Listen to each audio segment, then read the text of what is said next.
You might look at tonight's score, Michigan State 82, Iowa 67, and think it's just another big statement, Big Ten win by the Spartans, but not so fast. They actually trailed by as many as 8 points, but Cassius Winston, as he often does, hit a pair of threes right here to spark a 24-2 run that eventually put the Hawkeyes back in their place, and the Spartans still at the top at 9-0 in the Big Ten.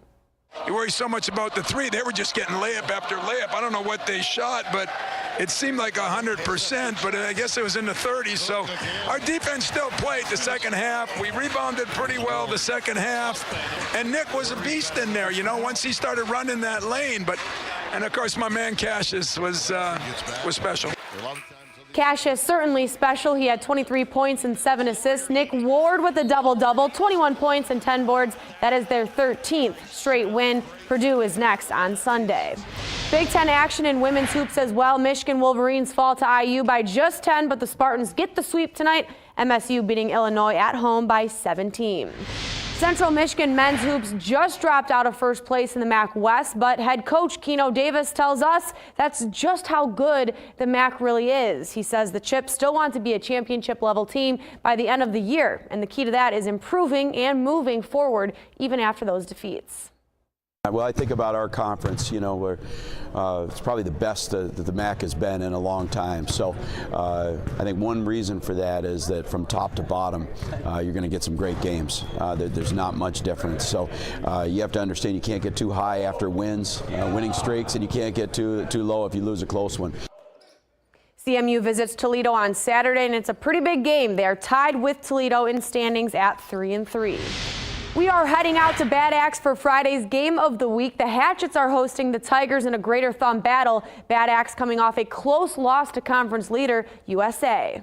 It was a hard break for us last night. I thought we played good enough to win that game, but we missed some shots down the stretch. But defensively, the young men played really hard.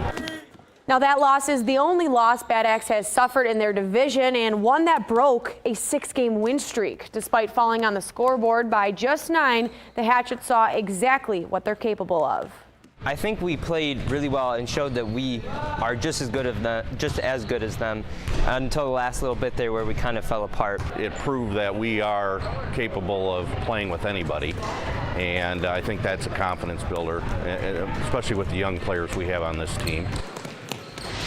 Now, just behind Bad Axe in the conference standings is Caro. The Tigers are in their first year in the Greater Thumb Conference, and they say they like their new surroundings. Safe to say they do. They have won 4 of their last 5 games and are knocking on the door for second place. The Greater Thumb is a good conference for Caro. I think we fit in really well. We've had a lot of really good close games, competitive games, and I think our styles of play match pretty well. It's a different type of competition in this league. It's a lot more physical, just by the nature of the teams that we're playing against, and which comes good and bad both ways. But yeah, it's a lot of good competition for sure. Jonathan Deutsch will be live from Bad Axe tomorrow during NBC 25 News at 6, and we will have full highlights and reaction during Hometown Hoops right here at 11 o'clock. A lot of excitement there with the guys. That was a cool logo. I love that right there. The tiger. Yeah, that was cool. Speaking of the Tigers, they'll be in town Frankenmuth tomorrow. Ooh, exciting. Hear from them this weekend. Nice. Yeah, and Jamie will be next to let us know what it's going to be like if you're heading to Snowfest. Stay with us.